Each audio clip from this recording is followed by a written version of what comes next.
Let's be realistic. It's not the best time for dividend investors. In February, Intel reported negative earnings guidance for the next quarter, and after telling us that they're going to lose money, well, they announced a 66% dividend cut.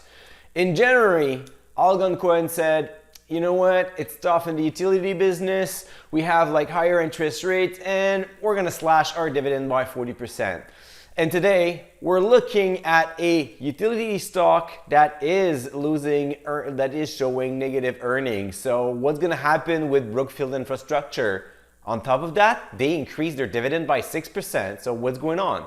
Dividend growth investors, bonjour, my name is Mike Yehoo and I'm the founder of Dividend Stocks Rock. I also have this YouTube channel to help you invest with more conviction so you can enjoy your retirement. And to enjoy your retirement, well, you need safe stocks, right? Companies that will pay you and will continue to increase their dividend year after year to fight inflation and make sure that you retire stress-free. So today we're going to look at Brookfield Infrastructure. We're going to look at the business model, we're going to determine how the dividend is safe or not, and also I'm going to tell you which one between the corporate class share and the trust units you should have in your portfolio. But first, let me offer you to download this complete report on the Brookfield family. So back in February, I wrote a masterpiece on Brookfield Corporation, BAM, Brookfield Infrastructure, renewable energy, and even I put in like Brookfield Business Partners and real asset as a fund. So I did a complete analysis of all the Brookfield family structure. So you can download that report for free in the link description below. Most of the time I keep those things for my members, but I thought you might be interested in which company should fit in your portfolio across the marvelous Brookfield family. So now let's go back to Brookfield Infrastructure. This one is the ETF of utilities. It is the most diversified geographically and also in terms of businesses when you're looking at investing into a utility business. So you have operation in North America, in Europe, in South America, in Asia, and the business is divided into 4 components. So you have data center, utilities, transport, and midstream. So you're gonna tell me, but Mike, what is utilities and midstream and transportation? Like what's the difference between all of that? Well, I've broken down all of this in the report, but you can also see it in this chart. So as you can see on this table, you have a bunch of long-term assets. It goes from electricity transmission through transportation like railroads and ports. You have also midstream, so you have like pipelines of natural gas and so on, and you have data infrastructure. When you think about that, what is great about Brookfield Infrastructure business model is they have assets that are very hard to copy, and on top of that, they have a lot of pricing power. In the most recent quarters, they have explained how they were able to just pass the inflation bill to their customers because let's be honest, if you want to transport goods from Europe to North America, well, you'll need boats and then you'll need maritime transport, and it means you need ports, right? You're not going to be able to do anything without that. And then if you want to transport them from the West Coast to the East Coast, well, again, you'll need railroads, and there's not much you can do against that. You need to those transportation. If you want to watch this video, you need power, you'll need to buy your electricity bill. And if you're in winter, like I am in Quebec right now, well, you also need to stay warm, and then you'll pay for your utility gas price, right? And finally, if you want to watch all of those videos, well, somebody will have to put them in a cloud, so data transfer will also be super important. So I'm not telling you that YouTube is using Brookfield as a data center, but just to show you how it's so crucial in terms of activities that Brookfield Infrastructure has this ability to just increase rate without much problems, and this is what they did in the past. So in terms of growth vectors, they are able to increase their prices, they are able to invest in multiple projects, and another thing that they do very well is what we call asset recycling.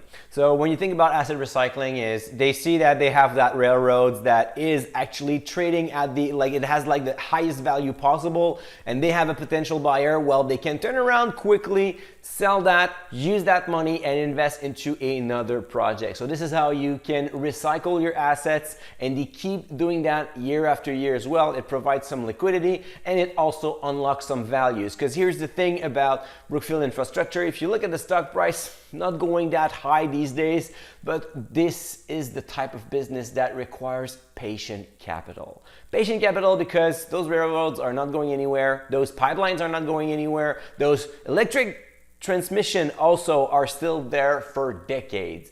But the thing is, as an investor, you want results right away. You are eager for news. And then the market goes up and goes down in a second, while Brookfield Infrastructure thinks in decades. And that creates some discrepancy between the stock price and the asset behind the business. Now, going back to the dividend triangle, you're gonna tell me, but Mike, I can see that revenues are growing, I can see that the dividend is growing, but what's going on with earnings? I mean, I don't want to fall into another Algonquin trap where the company's losing money and now they will cut their dividend. Well, here's the thing. With utilities, you cannot really use earnings because they are capital intensive businesses and they spend a lot of money on new projects. So here's what that means. Imagine that you as an individual, you report your financial situation as a business. So if you look at your house value between 2022 up to 2023, well, bad news here, if you live in North America, your house value probably lost money because it was trading at a high time peak in January of 22, and now it has decreased because there's less buyers that wants to buy your house. So if I look at my house, probably lost $100,000 in house value over the past 12 months. So imagine that I'm making $100,000 a year in revenue. And now I report a drop of value of $100,000 in my house. So now my earnings are at zero if I'm a corporation, and this is how that will report it according to accounting principles. So here's the thing. If I go and see my banker and say, yeah, well, this year I have $0 in earnings, do you really think that he's going to tell me that I cannot live in my house and I cannot afford my mortgage payment? Of course not, because I still do make $100,000 in revenue, and the earnings that drop is just the house value, but it has no impact on my cash flow. So this is what we call in financial lingos non-cash event. The problem with utilities is they have plenty of those. So you have fair market valuation, you have also amortization and other types of expenses that are not cash relevant, but they will drop the earnings. So the real thing that you have to follow is the funds from operations, so the FFO, and ultimately FFO per share, which is the equivalent of earnings per share. So I just added it to the dividend triangle, and as you can see, it's in a much better position than the earnings. And now you can also see that the FFO per share will cover the dividend payment that is being paid by Brookfield Infrastructure. One thing that I would suggest you to do, though, is to look into the quarterly presentation or the quarterly statement and look at how Brookfield calculate their FFO per share. It's really important to follow that figures because it is being offered by the management and they run those calculations, so you'll get the clear portrait of what's going on. So if you look at what happened in the past, well, there you go. You have since 2009 up to 2022 a double-digit FFO per unit growth along with a double-digit distribution per unit also growth. So in other words, the business is growing, it's generating a lot more funds from operation per unit, and it is able to pay its distribution. And this is why we had a 6.4% dividend increase in 23, because BIP is well funded and has plenty of cash flow to increase distribution and on top of that grow their business. So now maybe you're wondering how the debt structure looked like, because Algonquin showed good FFO payout ratio and yet they decided to cut their dividend. So let's take a look here at Brookfield Infrastructure's debt structure. So you have corporate liquidity of $3 billion, so they're sitting on a bunch of cash, they have a good investment grade, and their payout ratio is very low. What is really interesting is, since they operate across the world, they need some hedging, so to make sure that currency fluctuation doesn't affect their business too much, while they have 82% of their funds from operation that is currency hedge, which is quite secure, and also 90% of their debt is on fixed rate terms.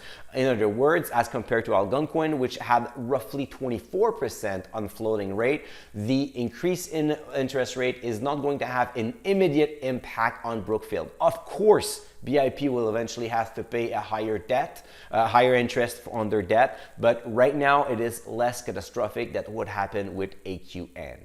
If you go a little bit deeper, which is great, is BIP also provided expectation of how interest rate will impact their FFO in 23. And as you can see on those calculations, we're talking about roughly a 1% impact. So if the business continues to grow, if they continue to do asset recycling and they continue to increase their rate because they have that pricing power, you don't have to worry too much about the dividend. It is safe. And this is why the company forecasts a 5 to 9% dividend growth rate.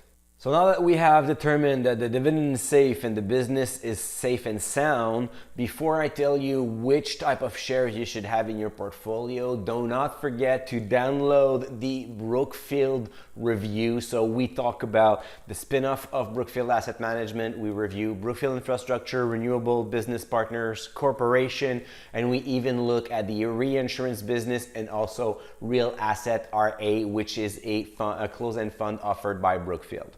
So now there's a lot of confusion between the type of shares that Brookfield Infrastructure and the same thing for Brookfield Renewable, because they offer trust units and they also offer corporate shares. So the difference in the symbol is you either have the choice on the US market between BIP, which are units, and then BIPC, which are classic corporate shares. On the Canadian market, you have BIP.un.to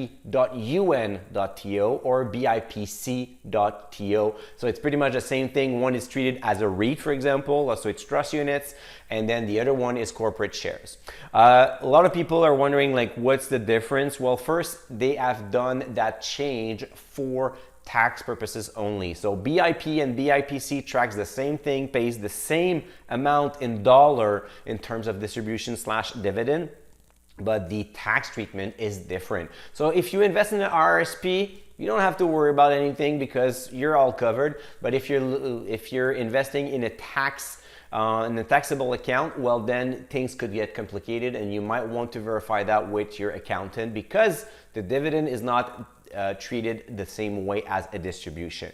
The other thing I would like to show you on this graph is the difference between BIPC in black and BIP in red. So as you can see, there's a little bit less demand for units BIP versus BIPC. So while the symbol tracks the same business and they pay the same dividend, well, they have a difference in terms of demand. So the share price, the potential upside is probably a little bit better for BIP than for BIP. So if you're looking for a little bit more growth, you would like to get BIPC. And if you're looking a little bit more for income, BIP should be your guy. But seriously, if you're total return and you focus on how much you can create as much as possible, BIPC should always be the one that you select. But then again, you have to verify that with your accountant or a tax expert, and you want to make sure that it fits within your portfolio. So all right, I hope that you have enjoyed this video. Give me a thumbs up. Let me know in the comments if you own any of those Brookfield companies, if you have any specific questions, and do not forget to download the Brookfield report. That's an exclusive report that I usually reserve for my DSR members, and from time to time, I like to just treat you with some freebies. So there you go, you can download it for free. Just have to put your email in the inbox, and then boom, you're gonna receive it. All right, so do not forget, next week we're gonna talk about Brookfield Renewable. So it's going to be very interesting, very good yield, and probably a good opportunity for you. And until then, don't forget to stay invested.